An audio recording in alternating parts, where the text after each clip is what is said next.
으로 기도했습니다. 아멘. 제목을 다 같이 읽겠습니다. 시작. 우리 앞뒤 분들 인사하겠습니다. 평안하세요.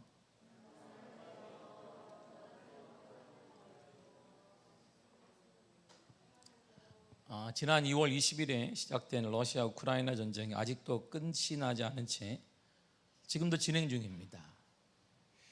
이 두 나라 간의 전쟁으로 적지 않은 인명피해가 나오고 있습니다. 민간인 대량 학살의 흔적도 보이면서 전쟁의 참혹성을 우리들에게, 전 세계 사람들에게 보여주고 있습니다.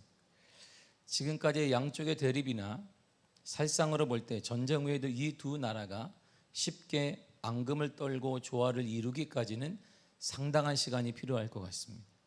우리뿐 아니라 전 세계 사람들, 특별히 군사 전문가들이 예견했듯 러시아 우크라이나 전쟁은 단기간에 러시아가 승리할 것으로 모두가 다 예견했습니다. 그러나 현재 그 전쟁은 112일이 넘어가고 있습니다. 어느 누구의 승리도 장담을 못하고 있습니다. 러시아에 비하면 형편없는 전략과 군사력을 가진 우크라이나가 이렇게까지 버틸 수 있는 이유가 무엇일까요? 우리가 너무나 잘 알듯 결정적인 이유는 미국, 나토라고 부르는 북대서양 대조기구, 조약기구, EU라고 하는 유럽연합 등으로부터 드론, 제블린이라는 포함한 최신의 무기를 공급받고 있기 때문입니다. 작은 나라, 힘없는 나라로 모든 사람들이 당연히 예견했습니다. 이 전쟁은 단기간에 러시아의 승리로 끝날 것이다. 그런데 이제는 러시아와 맞서 싸워서도 승기를 잡을 수 있다는 확신이 우크라이나 국민 사이에도 있다고 합니다. 바로 그 원인이 바로 서방으로부터 받았던 최신의 무기에 있는 거예요. 드론이 가서 폭발을 하고, 제블린이라는, 우리나라도 갖기 힘든 그 제블린이라는 미사일이 그냥 쏘기만 해도 알아서 폭탄이 터지는, 알아서 목표물을 맞히는 미국제 최신의 무기를 그들이 장착하고 있기 때문입니다. 계속 공급하고 있기 때문이에요. 우크라이나를 완전히 점령하기엔 러시아 힘이 아직도 부족한 것 같습니다. 계속 수많은 것들이, 그래서 러시아가 고민하다가 5월 초에는 이제 전쟁을 승기로 잡기 위해서 러시아가 판단을 잘 이제 바꿨습니다. 우크라이나 국민과 군인들과 전쟁을 하는 것보다 먼저 우크라이나가 서방으로부터 지원받았던 군사 무기들을 파괴해야 된다. 그래서 5월 초에는 러시아 주력 부대가 우크라이나가 가지고 있는 서방의 무기들을 파괴하는 데 집중하기도 했습니다. 그러나 여전히 미국 등 서방으로부터 끊임없이 무기를 공급받고 있습니다. 그것도 최신의 무기를, 우리나라도 없는 최신의 무기를 공급받고 있습니다. 그래서 러시아가 언제 점령할지 아무도 장담을 못하고 있습니다. 무기가 작은 나라를 보호하게 만들고, 최신의 무기가 인생을 변화시키고 작은 나라를 확장하며 일어나게 만드는 현실을 우리가 지금 보고 있는 것입니다. 그런 면에서 오늘 다윗이 가진 무기는 어떻게 우리가 쉽게 평가할 수 있습니다. 다윗은 이런 무기를 가지고 전쟁에 나왔습니다. 40절을 보세요. 시작. 손에 막대기를 가지고 시내에서 매끄러운 돌 5을 골라서 자기 목자의 제구 곧 주머니에 넣고 손에 물매를 가지고 블레셋 사람에게로 나아가니라. 아멘. 자, 다윗이 가진 무기는 막대기 하나, 돌 5개. 그게 전부예요. 이것이 다윗이 가진 무기의 전부입니다. 더구나 다윗 상대할 대상은 당시 중동의 최대의 장수라고 불리는 골리앗이에요. 그의 키가 현재 재보니까 2m 70이에요. 그러니까 어떻게 생긴 사람이 2m 70cm가 되는 거예요. 갑옷도 입고, 그러니까 모든 최신의 무기를 가지고 나온 블레셋 골리앗 앞에 이 적은 17세의 아이가 자신의 무기를 승리하겠다 나온 그 아이가 가진 것은 막대기 하나, 돌 5개를 가지고 나왔어요. 그에 반해 골리앗의 최신의 장비와 전쟁 무기를 성경은 정확하게 기술해 주고 있습니다. 사무엘상 17장 5절에서 7절이에요. 시작. 머리에는 노투구를 썼고 몸에는 비닐 갑옷을 입었으니 그 갑옷의 무게가 놋 5,000세겔이며 그의 다리에는 녹 각막을 쳤고 어깨 사이에는 놋 단창을 메었으니 그 창 자루는 배틀째 같고 창날은 철 600세겔이며 방패든 자가 앞서 행하더라. 아멘. 자 보세요. 노트구를 썼어요. 전혀 머리를 맞아도 이게 생명이 위험 없도록 노트구를 썼습니다. 그리고 갑옷을 입었는데 갑옷이 57kg예요. 우리가 근데 57kg 많이 나가는구나 다 할렐루야. 57kg의 갑옷을 둘렀습니다. 그리고 갑옷을 그 당시에 갑옷은 밑에까지 쫙 입어요. 그런데 밑에 정강이 조금 가리지 못하니까 거기에다가도 정강이를 보호하기 위해서 보호대를 쳤어요. 그러니까 전혀 틈이 없는 거예요. 화살을 쏴도 틈이 없고 창을 찔러도 틈이 없습니다. 그리고 어깨 사이에는 노스로 만든 창을 또 여기 있어요. 긴 창 말고 단창을 또 어깨 사이에도 그가 쳤습니다. 그리고 7kg 정도 되는 창날을 가진 창을 딱 들고 있어요. 그래 골리앗 앞에는 그를 방어해주는 방패를 들고 보호해주는 군사가 따로 있습니다. 그가 하는 일은 골리앗을 보호해주는 거예요. 이렇게 방패 들고. 그리고 골리앗은 일반적인 사람들의 키를 훨씬 넘어서 큰 거인과 같은 2m 70cm. 그 사람이 떡하니 버티고 있어요. 활을 쏴도 구멍이 없고 최신의 장비를 다 가졌습니다. 당시 중동의 최신의 모든 장비를 가졌어요. 지금 우크라이나가 미국이 지원하는 제벌린이나 드론을 다 보유하고 있는 것처럼 최신의 장비를 다 갖췄습니다. 이런 골리앗 앞에 다윗이 가진 무기를 보세요. 딸랑 막대기 하나, 돌 5개. 그러니까 다윗에 대한 골리앗이 이렇게 평가한 거 딱 보더니 이야, 그의 평가를 보세요. 42절입니다. 시작. 그 블레셋 사람이 둘러보다가 다윗을 보고 업신여기니 이는 그가 젊고 붉고 용모가 아름다움이라. 아멘. 뭐냐면 자신을 다윗을 보고 업신여겼다는 거예요. 자신을 우습게 봤다는 거예요. 이야, 이거 코미디하네. 내가 어떤 사람인데 전쟁에 수많은 전쟁 가운데 이겼고 승리를 취했고 최신의 장비를 갖췄고 창도 길고 모든 걸 갖췄는데 철기문화의 결정판인데 내가 모든 철을 다 두르고 있는데 이야, 너무나 어이가 없는 거야. 왜냐하면 어린 다윗은 전쟁을 나온 군사가 아니라 얼굴이 잘생겼어요. 그리고 빨간 볼을 가졌습니다. 아직도 어린애라 이런 말이에요. 저런 어린아이다 학교에 가서 공부를 하거나 아니면 이게 놀아야 되는 그 아이가 자신을 치겠다라고 나왔습니다. 그냥 이쁘장한 남자아이가 나온 거예요. 그것도 당시에 16세에서 17세밖에 되지 않은 어린아이가 나왔어요. 중학생을 간 넘은 아이가 나왔습니다. 그것도 그의 무기라고 딱 보았더니 막대기 하나에다가 돌 5개를 딱 가지고 나왔어요. 다윗이니까 골리앗이 볼 때 이거는 우스울 수밖에 없니? 이게 코미디 아니야 이게? 나를 우습게 보았구나. 나를 기쁘게 해주려고 왔니? 너무 화가 났습니다. 이어지는 다윗에 대한 골리앗의 평가를 보면 정확히 알 수 있어요. 43절을 읽겠습니다. 시작. 블레셋 사람이 다윗에게 이르되 내가 나를 개로 여기고 막대기를 가지고 내게 나왔느냐 하고 그의 신들의 이름으로 다윗을 저주하고. 아멘. 다윗이 가진 무기는 개를 다스릴 때 쓰는 막대기예요. 그리고 들깨가 오면 쫓는 돌을 다 쫓는 거예요. 오지마, 오지마. 길을 가거나 당시에는 이 길이 험하니까 콘크리트 길이 아니니까 길을 가다가 산속 길을 가다가 들깨가 나타나면 돌을 던져서 오지마, 오지마 이렇게 하는 거예요.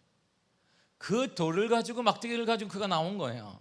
막대기, 돌 5개 용도는 적지 않은 전쟁과 인생을 살아보니 이 용도는 전쟁용이 아니라 들깨를 쫓는 거예요. 그냥 배고픈 들깨가 이렇게 아랑거리면 엉엉대면 그것도 돌을 던져서 오지마 이렇게. 그리고 막대기 쳐서 휘 겁내게 하는 거예요. 그걸 가지고 왔어요. 일반적인 중동 지역의 상황이 그렇습니다. 아예 그는 다윗을 저주했어. 그러니까 자신들의 신의 이름을 가지고 너는 저주를 받아라. 놀리냐 지금 전쟁이. 이렇게 화가 났습니다. 그런데요, 골리앗의 평가는 정확했어요. 전쟁에서 이게 전투의 뿌리 잔뼈가 굵은 골리앗은 정확하게 다윗의 무기를 평가했습니다. 이게 정확히 맞아요. 36절을 보시면 알 수 있습니다. 다윗이 사울에게 이렇게 고백해요. 시작. 주의 종이 사자와 곰도 쫓은즉 살아계신 하나님의 군대를 모욕한 이 할례받지 않은 블레셋 사람이리까 그가 그 짐승의 하나와 같이 되리이다. 아멘. 다윗이 뭘 쫓았어요? 돌, 막대기와 돌을 가지고 뭘? 사자와 들짐승? 짐승을 쫓았다는 거예요. 그러니까 그걸 단번에 다윗은 골리앗은 알았단 말이에요. 그 용도를 정확히 알았습니다. 사람용이 아니라 전쟁용이 아니라 이것은 들짐승을 쫓는 것이 정확히 알았고, 다윗도 고백을 하잖아요. 제가요 양을 지킬 때요 이 돌과 막대기를 가지고 쫓았거든요. 그러니까 그와 싸워도 됩니다라고 말했는데 그걸 골리앗은 정확히 알았습니다. 다윗이 이 무기로 한 일은 전쟁에 나가서 싸운 것이 아닙니다. 다윗은 전쟁 경험이 한 번도 없습니다. 다윗은 전쟁에 나가 승리를 뭘 해본 적이 없습니다. 들짐승과 싸운 거예요. 아버지의 양을 지키기 위해, 아버지의 양을 자기가 사수하기 위해서 돌을 던지거나 저리 가라 저리 가라 곰이 나타나면 돌을 던지거나 더 가까이 오면 막대기로 찔러서 그의 눈을 찌르거나 해서 도망가게 했던 것입니다. 당시 최고의 싸움꾼인 골리앗은 정확히 보았습니다. 용도가 다르다. 그 용도는 세상에 쓰는 게 아니다. 그 용도는 전쟁용이 아니라 들짐승용이다. 골리앗의 전쟁은 골리앗 전쟁의 경험이 탁월합니다. 탁월한 승벽을 갖고 있습니다. 적을 꿰뚫는 시야도 갖고 있습니다. 다윗에 대해 정확히 파악하고 있습니다. 이처럼 세상은 우리의 능력을 정확히 파악하고 있어요. 여러분들이 착하게 사는 것, 교회 예배 드리는 것 교회용이야. 교회용. 세상은 딱 압니다. 우리 다음 세대도 압니다. 우리 엄마 아빠가 신앙생활하는 교회용이야. 교회용. 왜? 현실에서 우리 엄마 아빠의 신앙을 이렇게 살지 않거든요. 우리 다음 세대가 왜 교회에 오지 않을까요? 왜 안 모일까요? 우리의 지금 삶 자체가, 우리의 용도는, 예배드리는 용도는 교회용이에요. 교회 안에서만 가능한 거예요. 교회 밖에 딱 나가는 순간 우리는 교회와 담을 쌓습니다. 그래야 그걸 우리 다음 세대가 보면서 내가 신앙의 열정을 가지고 하나님을 찬양하며 하나님을 바라봐야 되겠다. 천만의 말씀이에요. 우리 다음 세대는 우리보다 똑똑합니다. 우리보다 문명이 더 앞서갑니다. 우리가 생각하지 않았던 생각을 그들은 하고 있습니다. 우리가 교회 안에서 나름 무엇을 하고 중직의 직분을 가지고 있다 해도 세상 배경, 능력으로 볼 때는 아무것도 아닌 거예요. 그게. 그래서 이렇게 생각을 하고 있는 것입니다. 다윗의 무기는 당시 최신의 무기를 가진 골리앗을 볼 때 쓸만한 것이 아니에요. 아주 하잡한 것입니다. 개나 잡는 것이지 전쟁터에서 잔뼈 굵은 용사에겐 전혀 쓸모없고 전혀 쓸데없는 것입니다. 자, 1950년 6.25 사변이 일어났습니다. 6.25 사변에서 우리가 가진 그 딱총열 하나에서 탕 쏘고 안에서 그걸 가지고 오늘날 2020년에 전쟁에 나간다고 생각해 보십시오. 드론으로 폭탄을 실어서 싸우고 제블론이라는 거 그냥 쏘면 알아서 자기가 맞추는 이러한 시대에 6.25 때 전쟁터 딱총을 하나 가지고 가서 이렇게 전쟁을 합시다 한다는 거 똑같은 거예요. 골리앗이 보기엔 다윗이 그 정도예요. 6.25 때 딱총 하나 가지고 와서 자신은 지금 드론이나 제블린이나 어떤 폭격기를 가지고 있는 자신에게 전쟁을 하겠다는 것입니다. 그렇게 세상이 우리를 바라보고 있는 거예요. 지금 무슨 소용이 있어? 믿음의 사람의 행동이, 믿음의 사람이 무엇이 지금 이 시대에 무슨 소용이 있을까? 쓸데없는 거지. 쓸모없는 것이지. 이렇게 우리를 평가하는 거야.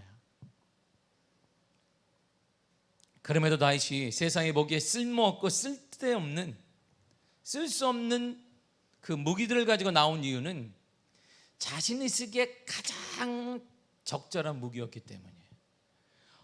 다윗은 더 어릴 때부터 이 막대기와 돌로 짐승들과 싸웠습니다.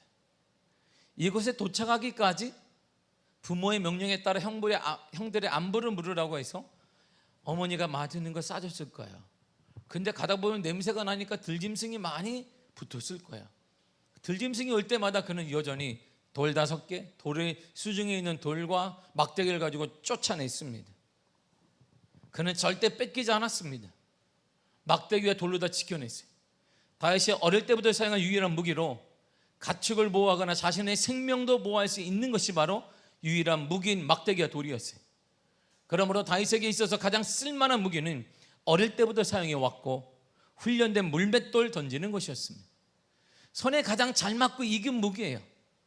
다윗이 영광스러운 왕의 군복을 전쟁에 나갔다고 하니까 사울이 그래, 야 아무도 나가려고 하셨는데 다 죽을 테니까 다시 16세 17세밖에 안 된다 했지. 왕이여 제가 나가겠습니다. 제가 나가서 저 사람 목을 베어오겠습니까? 그래 너밖에 없다. 보기에는 정말 형편없고 전쟁에 나가보지 않았는데 아무도 자원하는 자가 없으니까 너라도 나가라. 근데 너무나 기특해서 자신의 군복을 벗어줘. 이렇게 자신의 왕의 갑옷이 얼마나 좋겠어요. 반짝반짝 거릴 거예요. 가장 이스라엘 중에 좋은 갑옷이 왕의 갑옷인데 그걸 벗어서 입혀주었습니다. 그거 입고 가라. 너는 큰 일을 할 것이다. 그런데 그 군복을 입다가 그걸 벗어 던져요. 이유가 뭘까요? 다윗이 이렇게 이유를 냈어요. 39절을 보세요. 시작. 다윗이 칼을 군복 위에 차고는 익숙하지 못함으로 시험적으로 걸어보다가 사울에게 말하되 익숙하지 못하니 이것을 입고 가지 못하겠나이다 하고 곧 벗고. 반복하는 말이 뭐예요? 익숙하지 않아요. 왕이요 아무리 좋은 것이 나는 익숙하지 않습니다. 내가 어릴 때부터 던져온 거 익숙하지 않습니다. 왕이요 나는 세상의 방법에 익숙하지 않습니다. 근데 우리는 오늘날 세상 방법에 너무 익숙해. 하나님의 방법과는 너무나 익숙하지 않아. 다시 보세요. 자신의 생명을 위한다면 당연히 왕의 군복을 택해야지. 명예도 드러나. 사람들이 볼 때 와 부상만 당해도 그는 대단한 사람이에요. 아무도 전쟁에 참여하지 않는데 소년이 나가서 왕의 총애를 받아서 왕의 군복과 차를 왕의 칼을 들어본 것만 해도 기쁜데 그런 걸 던져. 왕이여 난 익숙하지 않습니다. 나는 이런 방법이 익숙하지 않아요. 왕이여 나는 세상의 방법이 익숙하지 않습니다. 우리는요 너무 익숙하잖아요. 우리에게 지금 익숙하지 않은 건 하나님의 방법이 익숙하지 않아요. 그걸 우리 다음 세대는 다 보고 있어요. 이 한마디에 교회 다음 세대는 없는 거예요.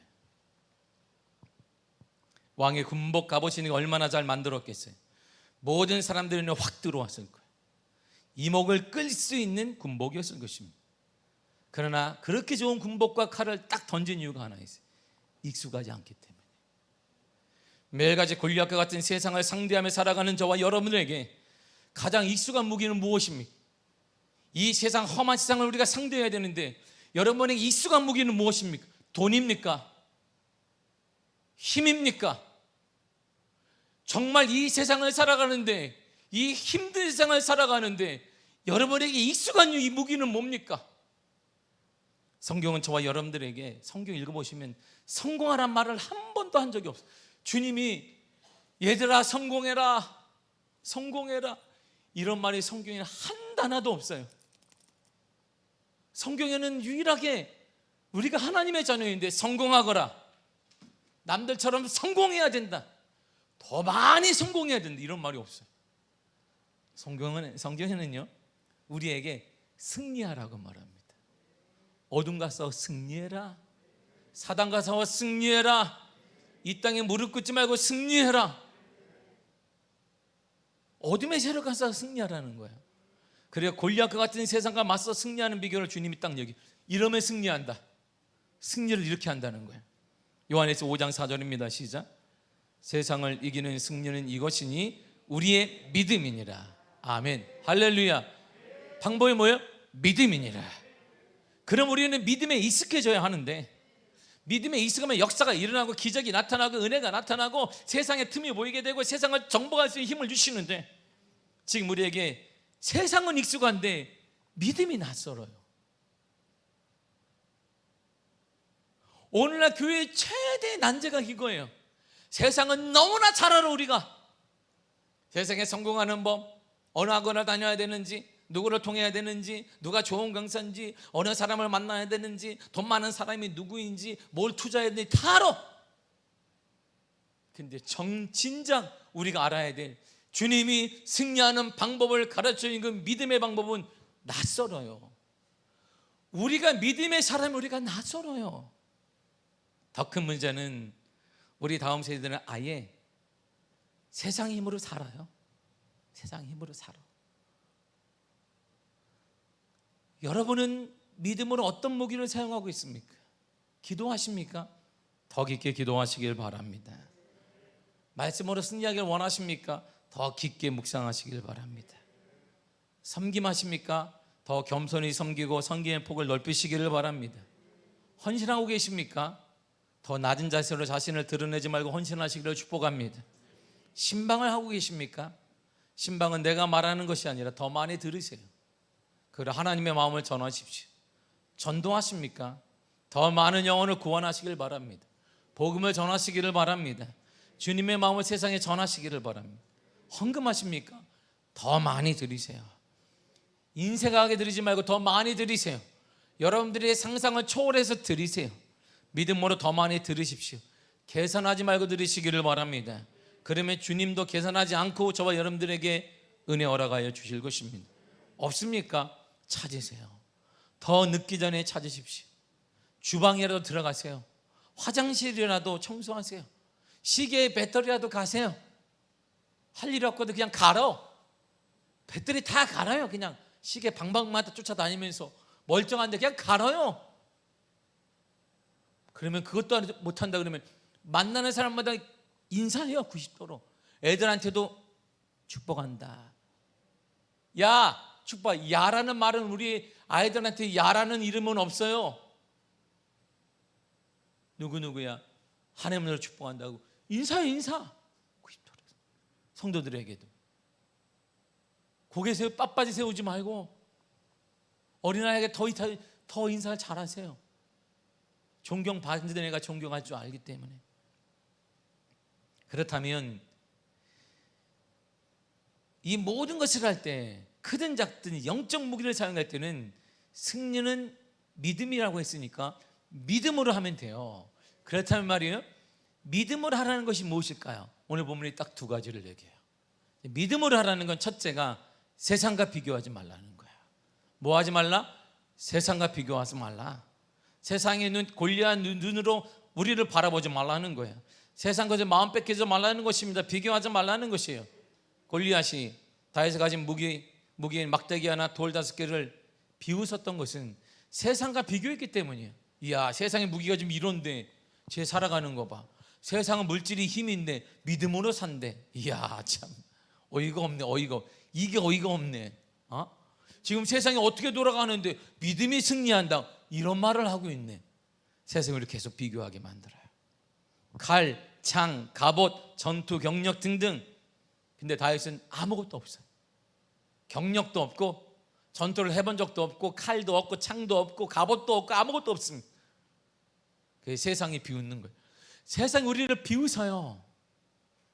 내가 가진 믿음의 무기로 이 전쟁에서, 이 싸움에서, 이 갈등에서 승리할 수 있다는 믿음을 절대 포기하지 마시기를 바랍니다. 사람들은 말합니다. 사업과 믿음? 어떻게 그게 맞아? 세상은 말해요. 가정과 믿음? 그게 어떻게 맞아? 믿음이 무슨 가정을 지켜? 믿음이 무슨 사업을 지켜? 믿음이 무슨 사랑을 지켜? 믿음이 무슨 돈을 지켜내? 다른 거야. 점점 우리의 믿음이 교회 안에 저기 이렇게 있어. 교회 안에서만 우리가 다 우리의 믿음이 얘기, 믿음의 폭. 그러니까 그걸 바라보는 우리 다음 세대는 그럴 바에는 뭐 믿을 것도 없이 교회 밖이 더 넓은데 거기서는 믿음은 통하지 않고 돈이 통하고 사업이 통하고 물질이 통하고 권력이 통하는데 뭐하러 이 예배에 나와? 그래서 안 나오는 거예요. 우리의 자녀들이 그래서 교회를 안 나오는 거예요. 왜요? 우리 모습 속에 그게 보이지 않으니까. 신앙은 말로 가르치는 게 아니에요. 보여요, 보여. 우리 아이들은 똑똑합니다. 우리 세대하고 달라 더 똑똑해요. 세상은 말해요. 사업과 믿음이 무슨 상관이 있어? 가정과 믿음이 무슨 상관이 있어? 사랑과 믿음이 무슨 상관이 있는 건데 돈과 믿음이 무슨 상관이 있어? 적지 않은 그리스도인들이 그 흐름에 휩싸여서 믿음을 위해서 아예 하찮게 여기는 거예요. 오늘 주님은 반드시 얘기했습니다. 세상을 이기는 승리는 이것이니 곧 우리의 믿음이니라. 곧 우리의 믿음이니라. 믿음이 이긴다고 했는데 우리 믿음을 하찮게 여겨. 그러니까 성경 말씀대로 믿음대로 될지어다. 그러니까 그 믿음을 그렇게 하찮게 여기는 자에게 무슨 대단한 일이 일어나겠습니까? 그러니까 어려울 때 교회도 무너지고 가정도 무너지고 이런 일이 일어나게 되는 것이고, 언젠가 회복되는데요, 늘 하찮은 일들만 일어나요. 그것 또한 은혜라며 사는 사람들이 있는데, 그것도 은혜라 그러면 은혜를 사십시오. 하찮게 여기는 믿음으로 가정을 세우고 사업을 번창시키고 교회를 부흥시키며 멋지게 살아가는 사람들이 우리 도처에 널려 있습니다. 이런 간증자들이 널려 있어요.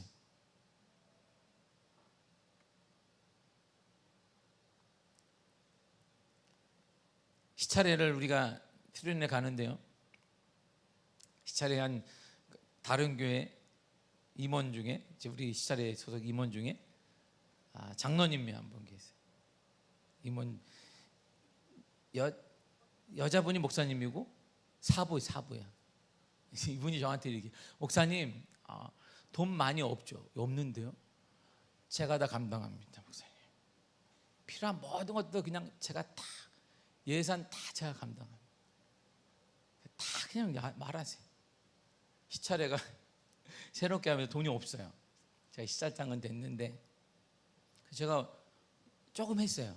우리 교회도 그 턱도 없어요. 위자료 교회가 많으니까 위자료 교회는 3분의 1도 안 내요. 회비 부담 없이 가고 나머지는 후원하셨는데 후원할 만한 사람이 없어요. 장로님이 저한테 얘기했어요. 목사님, 시찰장님 다 하세요. 제가 다 메꿉니다. 제주도에 가시든 어디를 가시든 뭐 가시든 거기에 특산물을 먹어야 돼. 그것도 제가 다 합니다. 걱정하지 마시고 하세요. 진짜 걱정하지면 하진 않지만 가능할 거니까 걱정하지 마십시오. 그래서 우리 회계 목사님이 예산을 짜왔어요. 근데 이만큼 많이 비어요. 몇백만 원을 누구 장로 거기 수입이 그거야. 식사 누구 장로 다 넣었어. 걱정하지 말아요. 목사님 좀 참여 안 해도 됩니다. 그런 거 편하게 갔다 오십시오. 네, 이번에 특징이 그거예요. 오직 선교하는 거야. 선교. 이분은 장로님이 한 작은 기업의 대표인데 이분의 꿈이 선교예요. 교회를 멋있게 지었습니다. 지하에다 교회 예배장을 파고 나머지는 뭘로 지었나요? 선교관으로 지었어요. 미자리 교회나 선교사님이 돌아오면 여기서 쉬시라는 거예요. 다 공짜예요. 쉬세요. 처음부터 잘 됐느냐? 천만에요. 처음부터 작은데 그렇게 한 거예요. 작은데. 근데 그 일이 계속 확정되니까 하나님이 은혜를 도와시고 역사를 도와시고, 그분의 꿈이 그거예요. 오직 믿음으로 살다가 믿음으로 마감하는 거예요. 지금도 이런 분이 세상에 널려 있습니다. 세상을 이기는 것은 세상의 방법이 아니라 믿음이 이깁니다. 하나님이 믿음의 사람을 도와주십니다. 하나님의 믿음의 교회에게 역사해 주십니다. 이게 믿음의 역사예요. 여러분, 이게 믿음의 역사하는 방법입니다. 골리앗의 비웃음에 다윗이 막대기와 돌을 포기했다면 어떻게 됐을까요? 골리앗의 소리에 물맷돌 던지기를 포기했다면 어떻게 됐을까요? 골리앗이 가진 최신의 무기 앞에 자신의 무기를 비교하면서 다윗이 시도조차 하지 않았다면 이스라엘 역사는 완전히 달라졌을 것입니다. 세상을 이기는 승리는 이것이니 우리의 믿음이다라고 그랬어요. 히브리 기자는 말하기를 믿음의 시작이요 믿음을 완전하게 하시는 주님이라고 했습니다. 믿음의 시작은 주님이 하시는, 내가 하면 주님이 시작하십니다. 내가 믿음의 방법을 사용하면 주님이 역사하십니다. 완전하게도 주님이 하십니다. 왜 우리는 발을 못 뛸까요? 우리가 가진 믿음의 무기가 최고입니다. 어둠을 이기는 최고의 승리는 우리의 믿음입니다. 이 믿음의 무기는 절대 지지 않습니다. 이 가치 있는 믿음의 무기 절대 포기하지 마십시오. 믿음의 무기를 항상 장착하고 다니란 말입니다. 어디를 가든 누구를 만나든 무엇을 하든 믿음의 무기를 꼭 몸에 지니고 다니세요. 그래서 믿음으로 얘기하고 믿음으로 선포하고 믿음으로 행동하고 믿음으로 순종하시기를 바랍니다. 이때 이것이 믿음으로 하는 거예요. 세상에 비교하지 않고.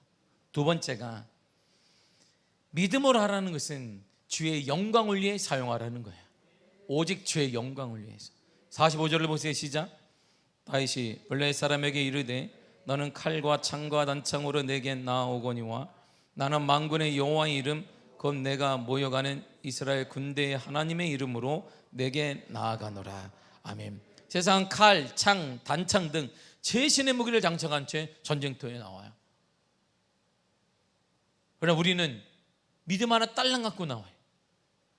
그러나 우리는 여호와의 이름, 구체적으로 여호와의 이름을 가지고 여호와의 이름을 위해 전쟁터에 나가는 거예요. 하나님의 이름이 모욕당하는 것을 볼 수 없기 때문에, 하나님의 이름이 이 땅에서 밟히는 걸 볼 수 없기 때문에, 하나님의 역사가 없다라고 부정하는 사람들을 볼 수 없기 때문에 우리는 믿음으로 나가야 되는 거예요. 그래서 하나님의 이름이 드러나고 하나님의 역사가 드러나도록 우리를 사용해 주실 것입니다. 이처럼 다윗은 오직 하나님을 위해 자신의 무기를 사용했습니다. 하나님의 영광을 위해 자신의 무기를 사용했습니다. 이것이 가장 바르게 무기를 사용하는 방법입니다. 누구를 위해 여러분은 무기를 사용하고 있습니까? 물질의 무기를 여러분 자신을 위해 사용하십니까? 하나님이 허락하신 열심의 무기를 여러분과 자녀들을 위해 사용하십니까? 하나님이 주신 여러 가지 헌신들, 그 귀한 마음을 여러분의 이름을 드러내기 위해 사용하십니까? 목적이 순수해야 합니다. 하나님이 다 아신단 말입니다.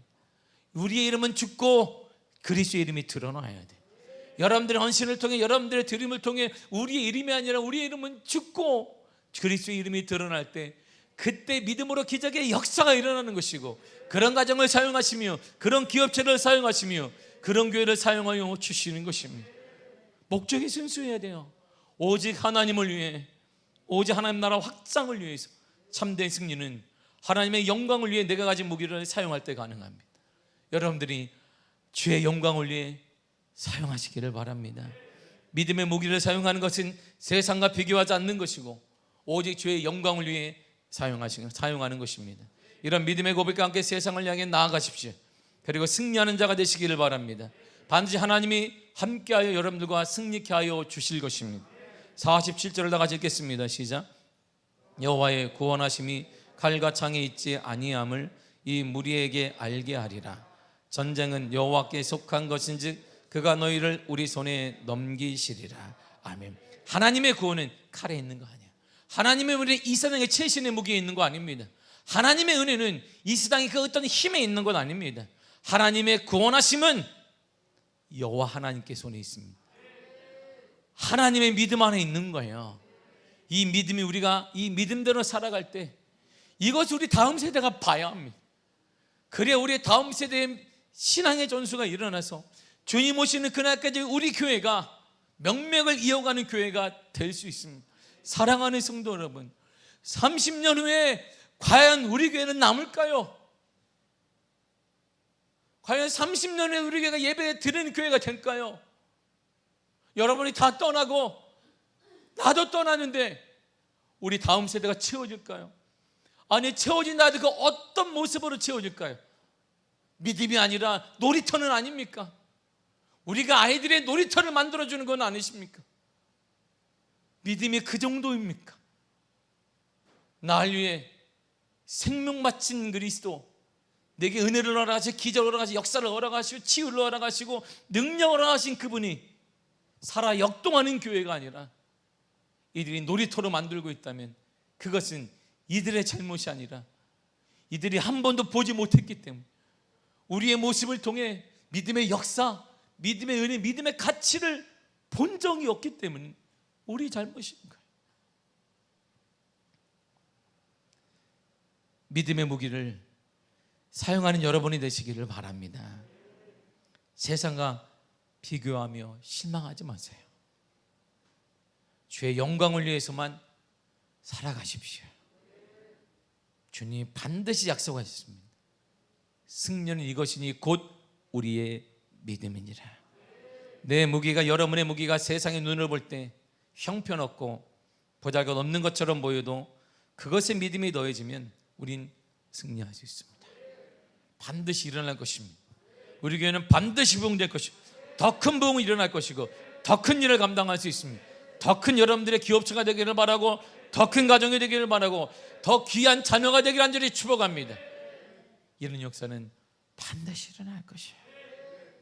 포기하지 말고, 세상의 눈 때문에 주눅들지 말고, 오직 주의 영광을 위해 이번 한 주도 힘차게 살아가는 귀한 자녀가 되기를 간절히 축복합니다.